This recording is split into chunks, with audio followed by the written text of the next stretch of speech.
En noviembre de 2005, la Universidad Nacional Autónoma de México fue clasificada como una de las 100 mejores universidades del mundo por la clasificación académica de universidades del Times Higher Education.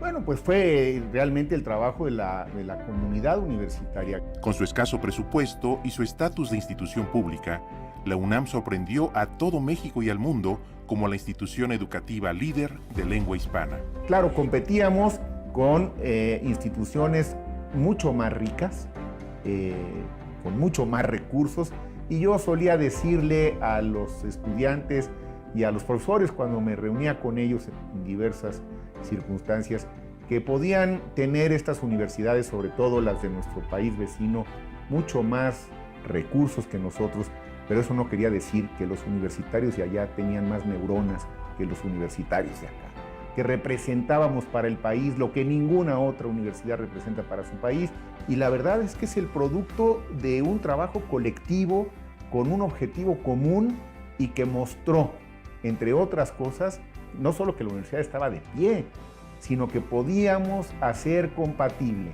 la universidad pública, de masas, gratuita, laica y de la mejor calidad posible que podía fabricar este país.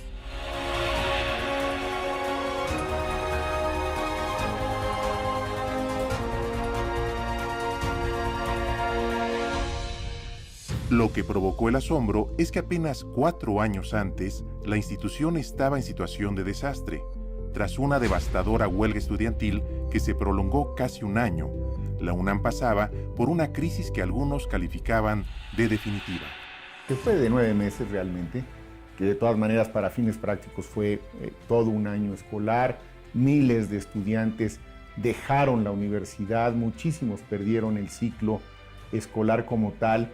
El tejido universitario estaba muy atomizado, estaba fragmentado después de tanto tiempo de que no había realmente vida comunitaria. ¿Cómo pasó la UNAM del abismo y el desastre a estar clasificada entre las 100 mejores universidades del mundo en unos cuantos años?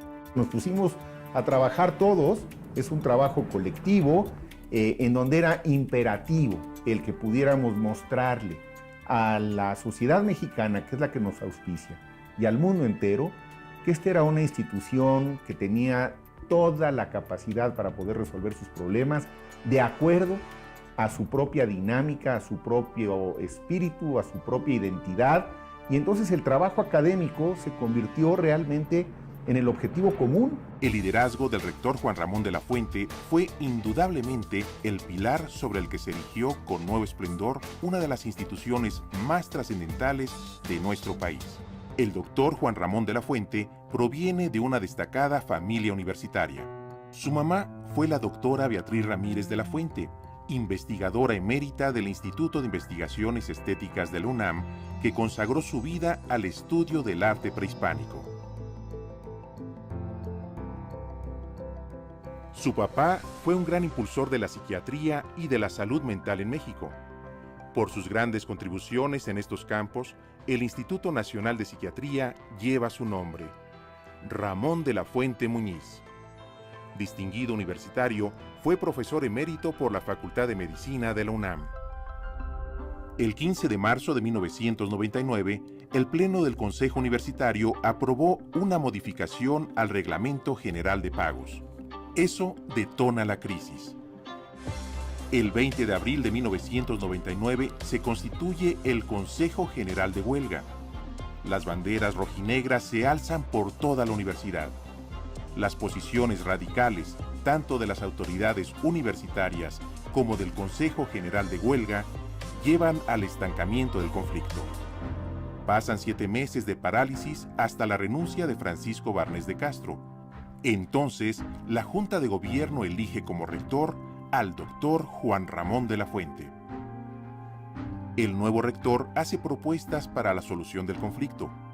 Pone sus opciones a consulta con un plebiscito universitario. Participaron cerca de 180,000 estudiantes y la mayoría vota a favor de la propuesta de Juan Ramón de la Fuente y vota por levantar la huelga de forma inmediata. Con las vías de negociación cerradas, es inminente el desalojo de las instalaciones universitarias, lo que ocurrió el 5 de febrero del año 2000. Al salir del conflicto, la UNAM vivía una grave crisis económica que ponía en riesgo su viabilidad hacia el futuro. Las pérdidas de la UNAM por 9 meses de paro se calculan en cifras exorbitantes. Algunos analistas sostenían incluso que era más barato cerrar la UNAM que rescatarla. Pero al mismo tiempo, desde el Congreso se obtuvieron apoyos económicos para la UNAM que a la postre resultaron fundamentales para levantar a la máxima casa de estudios de su grave situación.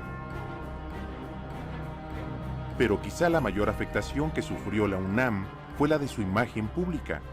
Lastimosamente, la mala imagen de la UNAM y de los universitarios se veía reflejada en avisos de empleo en los que se especificaba que no se contrataban egresados de nuestra máxima casa de estudios.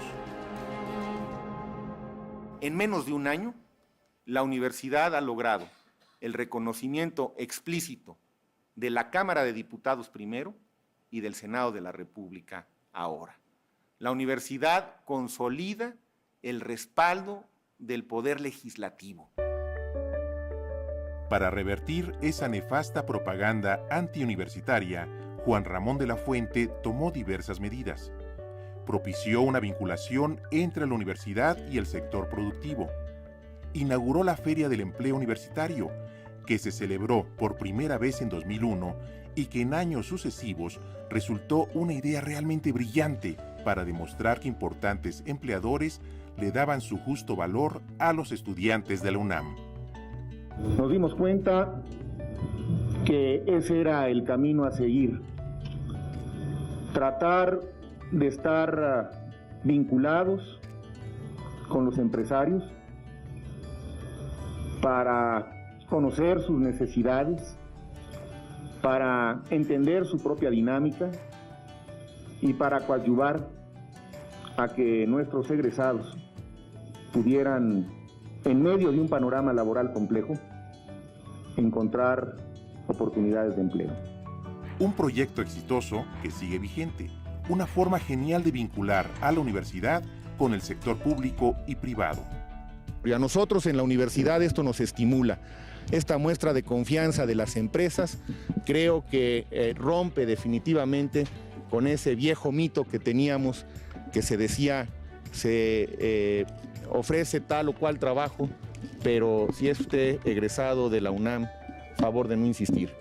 A la reconstrucción de una imagen nacional positiva ayudó la coyuntura, pues en 2001 la UNAM celebró los 450 años de la fundación de la Universidad de México.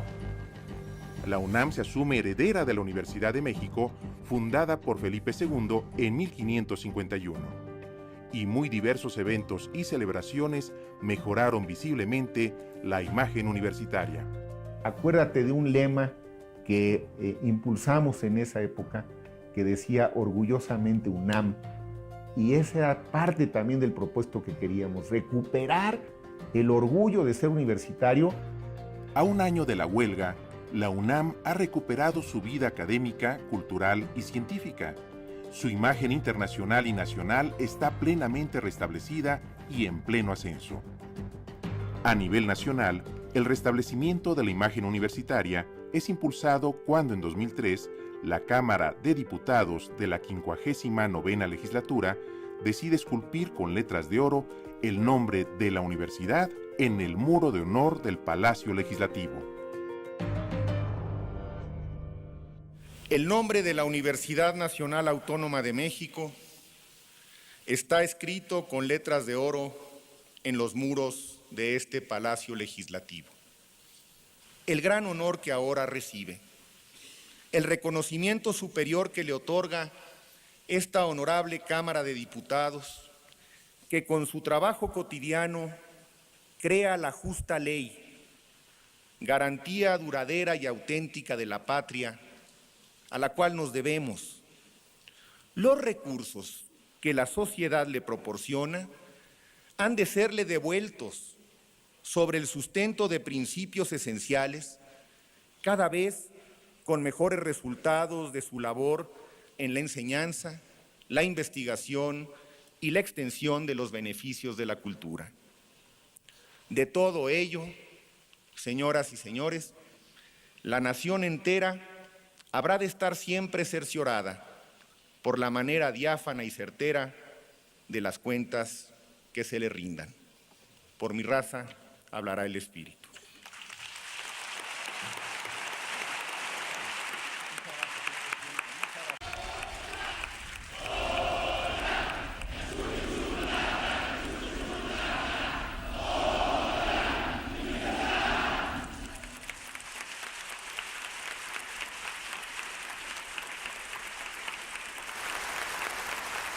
Fue un momento muy emotivo, la verdad.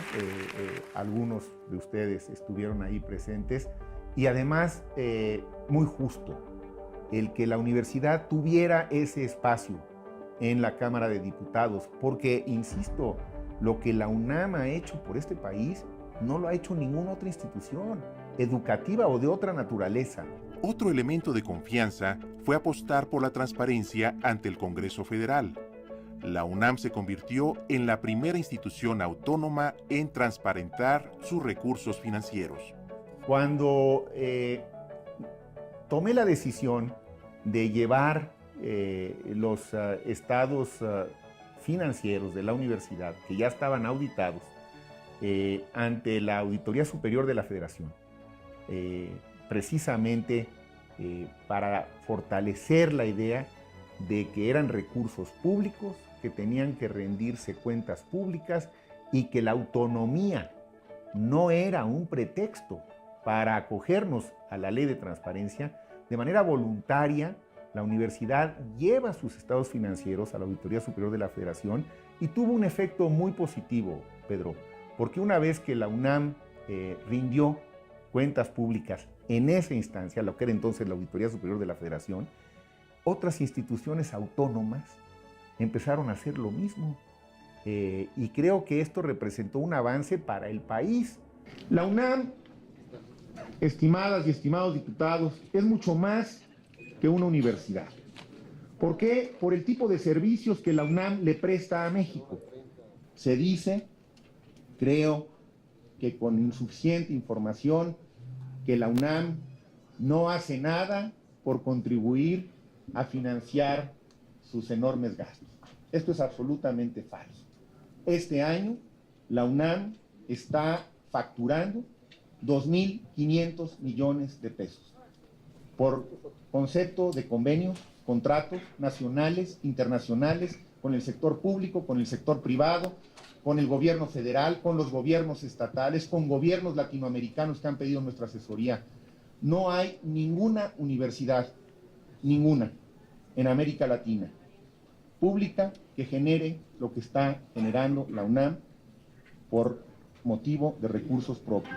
La relación de la universidad con el Congreso de la Unión fue fundamental para su recuperación financiera. Además, esto nos sirvió para que en la siguiente negociación presupuestal, con el propio Pleno de la Cámara de Diputados, pudiéramos esgrimir este argumento para darle certidumbre a las y los legisladores y a la sociedad que los recursos de la UNAM estaban siendo aplicados estrictamente para los fines para los cuales los estábamos solicitando y que después, al término del ejercicio, seguiríamos rindiendo cuentas públicas en esas instancias como ha ocurrido hasta la fecha. El impulso y desarrollo de todos los campos científicos fue muy trascendente durante su gestión. Además del impulso específico a cada disciplina, Juan Ramón de la Fuente se concentró en otro problema: la fuga de cerebros.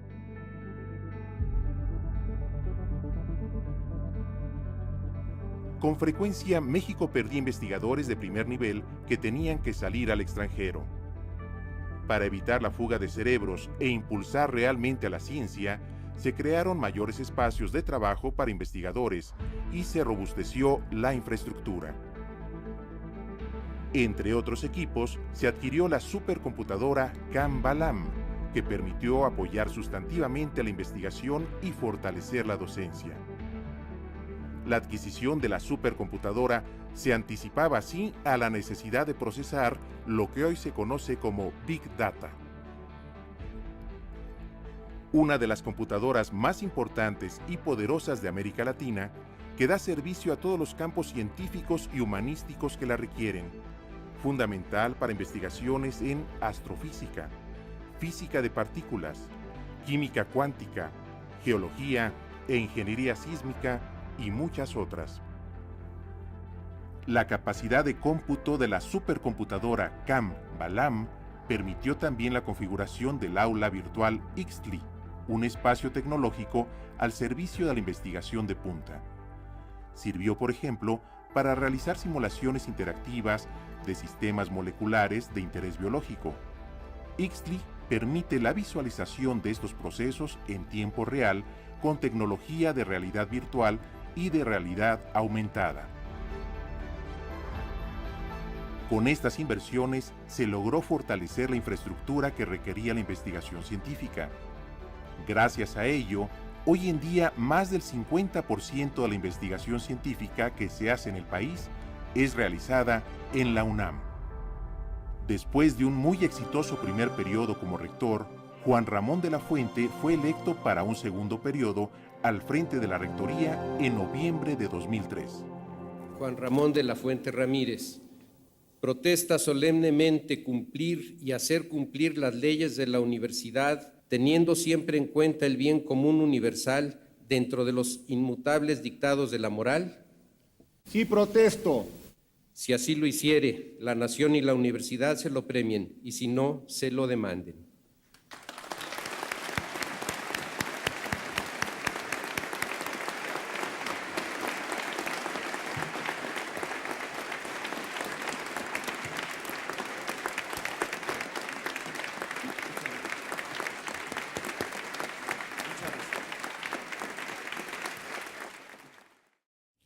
Aquí, en este recinto emblemático de mi facultad, la que me abrió sus puertas hace 33 años, la que me permitió penetrar al mundo de la ciencia, de las humanidades, de la cultura.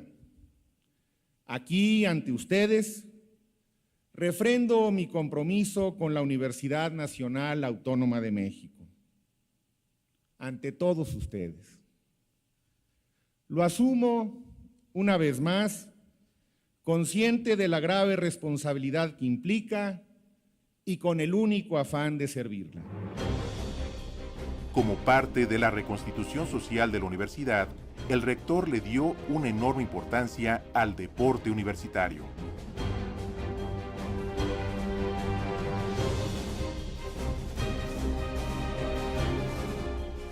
Fortaleció las gastadas estructuras del fútbol americano universitario para devolverlo a sus momentos de gloria. La recuperación de la vida universitaria se reflejó incluso en el equipo de fútbol soccer profesional. El equipo tenía que jugar muy bien y tenía que mostrar lo que la comunidad estaba mostrando en el terreno de la ciencia y en el terreno de la cultura. Es decir, ser competitivos, estar ahí. Siempre con el objetivo de fortalecer la identidad y la unidad universitaria, los Pumas fueron un factor formidable de integración de todos los sectores universitarios, de la familia universitaria y de los egresados universitarios, que volvieron a ser considerados parte de la comunidad universitaria bajo su rectoría. Y esto fue el primer paso, que los Pumas regresaran a su casa, que la afición volviera a ir, que los estudiantes volvieran a estar en contacto con el equipo, y una vez que se dio ese primer paso, pues lo siguiente era que el equipo ganara. Saliendo campeones en el Clausura 2004, coronaron sus grandes logros con la derrota que le infringieron al Real Madrid para conquistar el trofeo Santiago Bernabéu en el Estadio Merengue, con soberbio gol. Aquí viene Castro. Israel hace pared, le pegó. ¡Qué golazo! ¡Golazo! ¡Golazo de Israel Castro! Inclusive le ganamos al Real Madrid en el Estadio Bernabéu. Entonces había una gran euforia por los Pumas. Representaban otra vez los mejores valores de la universidad. Durante su gestión como rector, la UNAM se convirtió en un lugar al que invariablemente solicitaban acudir los jefes de Estado y de Gobierno en visita oficial a nuestro país. La universidad se mostraba con orgullo ante el mundo como la institución emblemática de la cultura nacional. Hacia el final de su rectorado, entregó doctorados honoris causa a personalidades emblemáticas de la inteligencia nacional e internacional, a Juliana González, a Ricardo Lagos, a Ricardo Miledi, a Nélida Piñón, a Giovanni Sartori y a Fernando Sabater. En el ámbito cultural destacan grandes acontecimientos. El 22 de octubre de 2005, la universidad consolida un sueño largamente anhelado.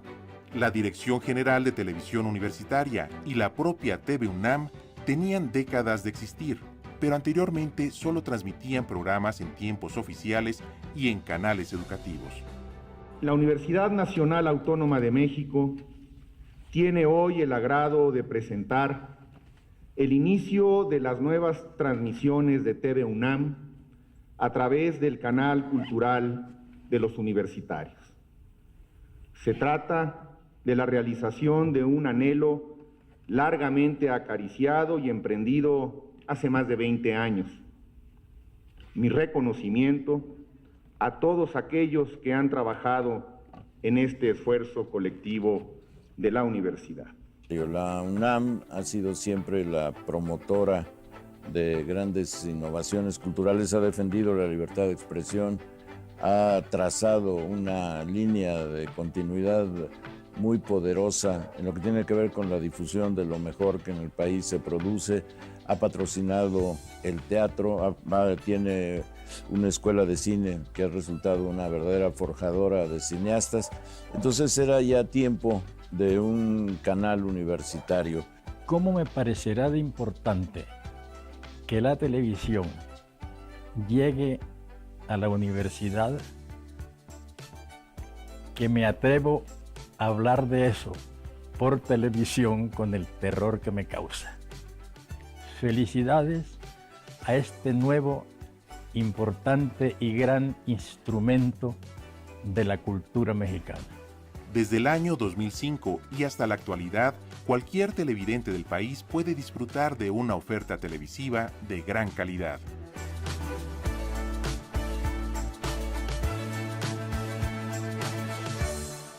En su último año de rectorado, el gobierno del Distrito Federal, mediante un acuerdo con la Secretaría de Relaciones Exteriores, cede a la UNAM el viejo edificio de la Cancillería en Tlatelolco. Este espacio fue transformado en el Centro Cultural Universitario Tlatelolco, que incluye el Memorial del 68, una notable exhibición sobre los acontecimientos del movimiento estudiantil que transformaron al país. También reacondiciona El Eco, la casa estudio de Matías Geritz, actualmente convertida en un recinto para el arte conceptual. E inicia la construcción del Museo Universitario de Arte Contemporáneo, el MUAC, en el Centro Cultural Universitario, un espléndido espacio diseñado de forma integral por Teodoro González de León y un gran equipo de especialistas, que actualmente es patrimonio de la universidad y de la nación, consagrado al arte contemporáneo. Pero uno de los logros internacionales de mayor impacto y relevancia para la universidad fue la declaración de Ciudad Universitaria como Patrimonio Cultural de la Humanidad, por ser uno de los símbolos más importantes de la modernidad en América Latina. Para mí, representa un especial privilegio acompañar a la comunidad universitaria de la UNAM en la ceremonia de elevación de la placa conmemorativa de la declaratoria del campus central de esta ciudad universitaria como sitio inscrito en la lista del Patrimonio Mundial de la Humanidad.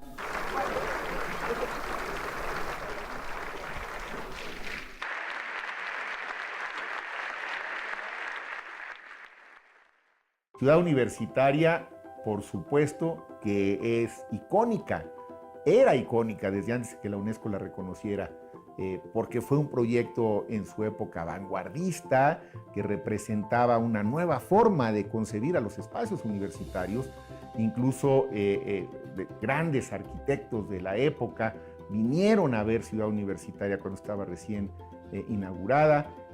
Teodoro González de León me comentaba cómo había venido Le Corbusier y se había quedado realmente muy sorprendido de lo que Ciudad Universitaria representaba, esta mezcla, los muralistas, los grandes espacios, recuperando lo mejor de nuestra tradición arquitectónica precolombina, el Estadio Olímpico con su forma tan peculiar, en armonía con lo que era el Valle de México, con esos murales inconclusos, pero finalmente fantásticos de Diego, en fin, el edificio de la Biblioteca Central, todo ello, era de alguna forma suficientemente meritorio como para que tuviera el reconocimiento de la UNESCO. En sus últimos días como rector, emotivas despedidas se organizaron, pero ninguna tan memorable como el último partido que presidió en Ciudad Universitaria. El 4 de noviembre de 2007, los Pumas enfrentaban a los Tiburones Rojos del Veracruz. El último partido, en efecto, le ganamos aquí al Veracruz, 8-0, y en un gesto que no se me olvidará porque fue muy afectuoso, los jugadores me dijeron, doctor, pues se lo brindamos, ¿no? Un gol por cada año. Y así fue. Una despedida histórica y totalmente merecida para un rector que ha dejado una impronta imborrable en la memoria, la piel y el corazón universitario. Yo lo encuentro solamente explicable en función del conjunto, porque cuando la institución funciona bien, ese mismo año las orquestas tocaron espléndidamente, tuvimos una gran cantidad de eventos de difusión cultural de clase mundial, cientos de universitarios fueron premiados y reconocidos. Sí, realmente fue una buena época ese cierre de después de 8 años de venir de un momento difícil. Pero para mí, finalmente, la lección, Pedro, la que debe permanecer, con la que debemos de quedarnos, es que esa es la universidad. Esa es la esencia de la universidad. Ese es el enorme valor, el potencial, esta parte que es subjetiva, la mística, la entrega, el compromiso, la tolerancia, el respeto a las diferencias, la fortaleza de las convicciones de cada quien, expresados ¿en qué forma? Pues en las múltiples formas que la universidad nos permite hacerlo.